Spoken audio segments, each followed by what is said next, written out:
Hello there and welcome back. My name is Elena. And I am Photios. And this is the game code.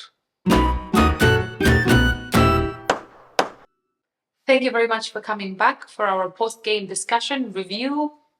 However you want to call it. Yeah, however you want to call it. Yes. We've just played Windmill Valley. Yeah, Windmill Valley. It's a game by Board and Dice and designed by Dani Garcia. It's 1 to 4 players, and we had a playthrough at 2, as we always have at 2. And now it's time to discuss about this game. So what do you think? So first of all, we should say that this is the third game we played with Dani Garcia, and it's actually his third game as well. So he has made Barcelona, which we played last year in a convention with Paul Grogan from Gaming Rules. And then we played Arborea very recently, which is a very, very enjoyable game. And this is called Windmill Valley. This is his most recent release. And it's arguably the least heavy out of all these 3 games, I would say. Well, Dani Garcia, 3 out of 3. Well, that is him, right? All of these very strong games, right?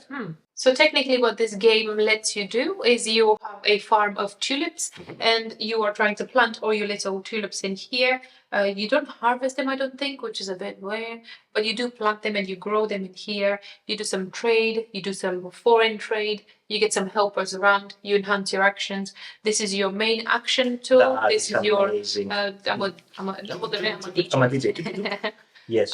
This is how you choose your actions, and I think the water levels and the water gates, because you have a farm, so you have control over the water levels, will dictate how many actions you take and how fast the game actually progresses. Because it's Netherlands anyway, right? So this water floodgates make sense. Just like the UK, Exactly. Always rain. But this is what is the nice thing of the game. This is your windmill here, and you rotate this windmill to take your actions. You can take either the left or right action. Unless you have these plus symbols, you can take both actions. And how many times you rotate this, it is dictated by the floodgate, basically. As I said earlier. Exactly. Yeah. And there are 6 basic actions in the game, and all of these actions, the 6 basic actions, are basically on the left side of this player board. And they are different arranged per player, but they're the same 6 actions. And it's about planting your tulips here, or doing foreign trade here, or getting some of these nice segments, the upgrades, the wheel enhancements, getting helpers on contracts that are going to score a lot of points, placing windmills out to get some cool stuff, and also going around the market. As a main mechanic, believe it or not, it's not a worker placement. It does look like it has some area majority, but it has nothing to do with that. I think I would say it's mainly set collection, where you try to collect your tulips in here in a particular order. Yeah, that's correct. And for them to score the extra points, you will have to place your windmills in here. And if you get the space empty underneath, then that color will score as well. It's a bit of Rondel as well here. Yeah. Very, very light sense of networking here. I wouldn't call it a network game by any sense. Now, when it comes to gameplay, though, this game is a very Euro-y game, and it's at its core very Euro-y. I don't know if the Netherlands and the tulips have much to do with it, but it's a very nice colorful theme. It's very engaging and it's very pretty to look at. Yes. And I think that's it when it comes to that. But all in all, though, I think the actions do cascade into the other, particularly this wheel changes. And if you look close, one of the wheels is bigger than the other, which means that if you do put an enhanced tile anywhere onto the little wheel, they will not always be in the same actions will merge at the same time. So they always mix around, though. So I think that is quite cool. It has a puzzle element for sure there. And the other thing that is puzzling around the game is how you combine the whole actions, how you make these big movements, these big turns to do a small action, to give you another action, because you can do a windmill, place it down, do another 3 actions, do a plant, place it down your bulb, get on some points or get a segment or whatever you get. So combining all of this stuff, I think this is what is cool about the game. Yeah, I think it works pretty well, to be perfectly honest. Yeah. I mean, it's like a Euro game with steroids. Yeah, exactly. Like that feels like that, doesn't it? It's very smooth and easy to play, I have to say. We did a couple of small mistakes in our playthrough, but everybody can exactly. But it's very smooth. It's very easy to teach, very easy to set up on the table. Very easy to set up. Yeah, it takes a very reasonable amount of time. So I think for 2 players, 60 minutes is enough to complete a game. Maybe an hour and a half for 4 players, maybe. But also the tempo, I would say, is dictated by the fastest player. So the player who rotates this 4 times and goes to the calendar at the end, that's the end of game trigger. So if one player is rushing it, that's end of game for all players, basically. So you have to be prepared for that. And as pretty as it looks, though, I think quality-wise is quite nice.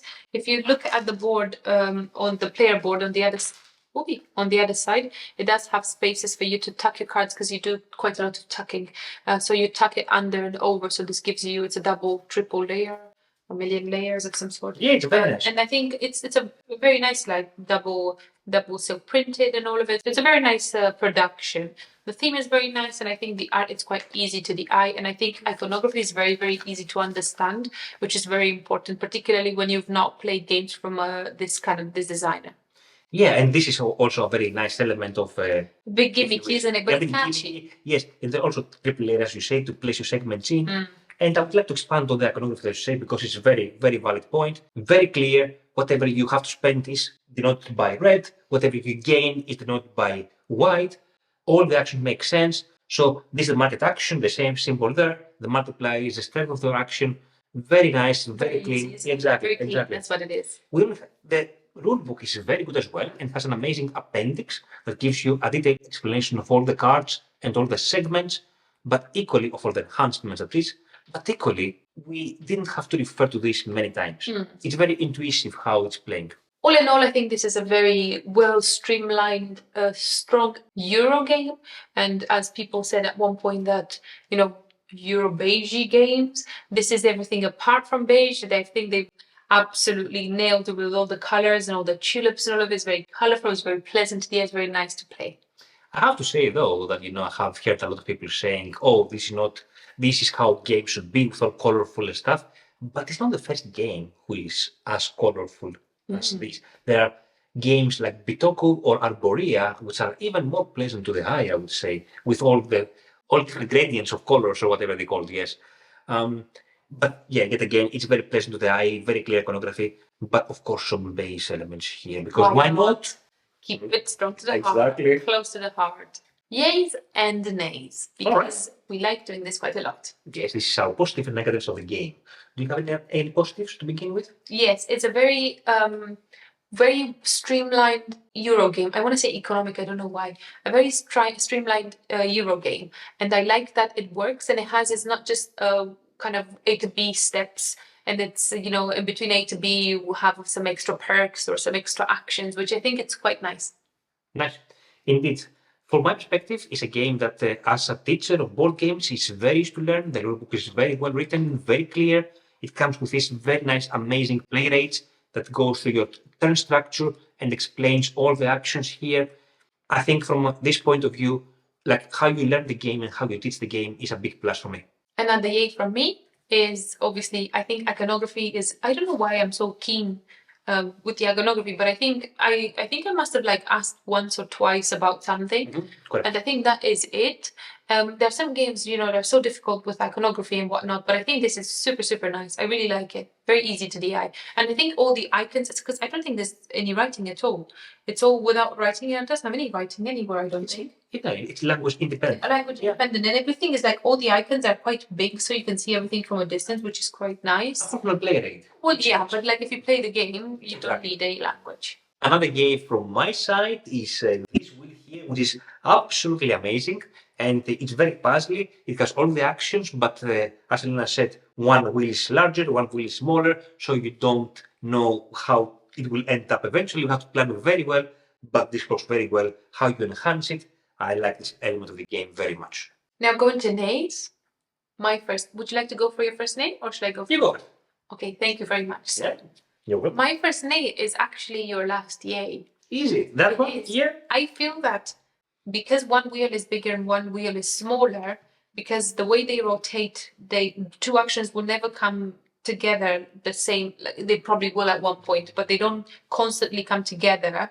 I feel that if I want to play some actions in a specific way that they come together, then, I feel that it's just a bit too... I think it's a lot of randomness and it's a bit too mumbled in my head. So when I would like to build a strategy, let's say, to do an action twice, I cannot do that because there's too much randomness in the wheel and I don't like that. So basically, the first time it will come around is what you planned, whereas the second time you come around, is not what you plan. Something else. Correct. Yes, it's just random afterwards. Yeah. I don't like that very much. Yeah, well, I mean, you can always modify your other wheel as well. You know, how we play the safe way. So when we enhance that part of the wheel, we usually cover the existing action with a better action, but the game allows you to just cover that two actions with this action if you want to combine them better. So I think there are ways around it. Equally, though, having said that, I have not scored a win in the game yet. So I say, oh, like it, it's very nice, very good, but equally, can I make it work for me? Maybe not. I mean, at least you like the game, right? I like the game. Yes, I like the game a lot. One name from my side is with regards to the fact that the fastest spinner around the table is going to dictate basically the tempo of the game, and this is something that I'm not really sure I enjoy because even if you just rotate the wheel once or twice every time, still the game is going to take about an hour. Yeah, it's not the fastest. Exactly, and then it's not the slowest. So I like to see this a bit developed. I did a very good job with her tulips, not anymore because it is destroyed. But I finished the game like that, and I feel that if somebody is rushing it, and I can see this happening, you can only have one row max, if anything, or maybe 1.5 row. So it will not be as exciting, as satisfying. You will not feel that you achieved so many things. Mm-hmm. So yeah, this is potentially one limitation, but it's also very group dependent, I would say. Depends on who you play with, isn't it? But I think this is kind of the case in most rondel games, that if you think of like Boone Lake or Maracaibo, they all have the same, the fastest dictates the slowest, the speed of the game, the tempo of the game. And also great Western trading. Yeah. It's the same idea.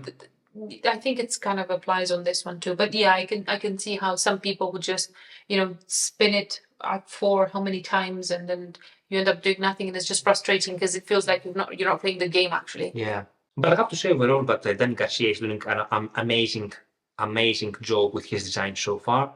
He has been bringing elements from other designs that, in Barcelona, for instance, how the worker placement with intersections worked is target. Yeah. Right. Then in Alboria, he did this time element with the workers, like Jolkin, isn't like Jolkin, yeah, right? Yeah. It's a bit different. Now he played with the rondel and wheels here. Some people compare this with Jolkin. I wouldn't compare this with Jolkin. This has nothing to do with Jolkin, with time elements. But still, he tries to get small innovations and puts a different spin in this and makes very smooth, very enjoyable games. Very good. So how about game recommendations? Well, you start? It depends. Yeah, I always like to start. It's easier when you start, particularly when you get something like a vaccine or something, and you get all the fear in your soul. It's always good to go first, so you get it out. Exactly. That way, isn't it? Exactly. So the first game, my recommendation is going to be linked to how this game gives you combinations in the game, and I'm going to go for Tiletum, because Tiletum doesn't, or Tiletum, or Tiletum, or Tiletum. Tiletum. There are like a few versions. It's Tiletum. Is it Tiletum now? Yeah, I don't know. Exactly. Pronounce it how you wish, it doesn't matter. It's a great game, and it does an amazing job with combining the actions, because that game, you can do all the actions at least once in one turn if you do them properly. You never are short of resources, although in here money is a bit tight, but you don't pay for much like here. So I think all in all, though, they're fairly similar from that perspective. It's a very good comparison, I think. And thank you. It feels very similar, doesn't it? Yeah, it's from the same company. Doesn't it just? One thing I would say is that this is much lighter than Tiletum, or not much, a bit lighter than Tiletum. Mm-hmm. Yeah, but they both have the rondel. Here you have your own rondel. In Tiletum you have the main, how you grab the dice. The dice. Yes, also in Tiletum, you do have the same with the columns and with the little. So you can travel with the mountain. It's the same combination of multiplication between what you have out and something like that. Even the boards oriented, like have the selections here and the map there. Yeah. It's a good suggestion. One of these two systems. Very good. Very good. We could do a versus series. Yeah? Very good suggestion. My recommendation is something a bit on the other side. So my recommendation is Barrage.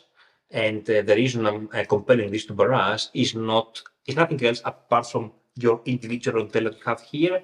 As with Barrage, here you have to plan very well how it rotates. In Barrage, what you do, you commit machinery in your wheel, and the passage of time represents how this wheel rotates, and then this machinery will become available to you again. But both these games, this and Barrage, this rotation of the wheel is basically your planning for the game. So that's my comparison there. It's a good comparison. It's a very similar mechanic, though. Well, that was it for today. That was our post-game discussion of Windmill Valley. I hope you enjoyed it. And thank you so much for watching. See you later. Bye.